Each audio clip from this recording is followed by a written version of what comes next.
2021 সালে তৎকালীন আওয়ামী লীগ সরকার পাসপোর্ট থেকে এক্সেপ্ট ইসরায়েল উঠিয়ে দেয়। এরপর থেকেই সুযোগ খুঁজছিল ইসরায়েল। বাংলাদেশের সঙ্গে একটি কূটনৈতিক সম্পর্ক গড়ে তোলার স্বপ্ন দেখেছিল তারা। এক্সেপ্ট ইসরায়েল বাদ দেওয়ার সময় সে সময় বেশ সমালোচনার মুখে পড়তে হয় আওয়ামী লীগ সরকারকে। প্রতিবাদ জানান সাধারণ মানুষ।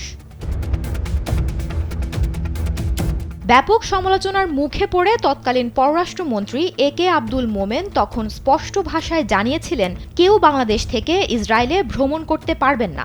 যদি কেউ করে তাহলে ওই ব্যক্তির বিরুদ্ধে আইনি ব্যবস্থা নেওয়া হবে। এসবের পরেও ইসরায়েল আশা ধরে রেখেছিল একটা সময় বাংলাদেশের সাথে ইসরায়েলের ভালো সম্পর্ক গড়ে উঠবে। স্যান্ডেলিনা সো, রূপচর্চায় আভিজাত্য। তবে অন্তর্বর্তী সরকার আবারও বাংলাদেশের পাসপোর্টে ওই বাক্য ফিরিয়ে এনে বাংলাদেশিদের ইসরায়েলে ভ্রমণ কঠোরভাবে নিষিদ্ধ করেছে এবং ইসরায়েলি রাষ্ট্রকে স্বীকৃতি দেওয়ার বিরোধিতা প্রদর্শন করেছে।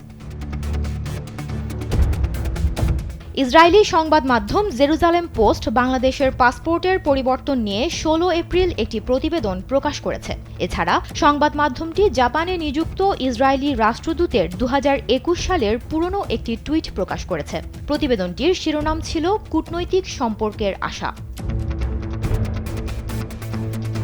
এর নিচে সংবাদ মাধ্যমটি লিখেছে, গিলাড কোহেন, পররাষ্ট্র মন্ত্রণালয়ের এশিয়া ও প্রশান্ত অঞ্চলের সাবেক উপমহাপরিচালক, যিনি বর্তমানে জাপানের রাষ্ট্রদূতের দায়িত্ব পালন করছেন, তিনি বলেছিলেন বাংলাদেশের পাসপোর্ট থেকে ইসরায়েল বাদে সব দেশ বৈধ।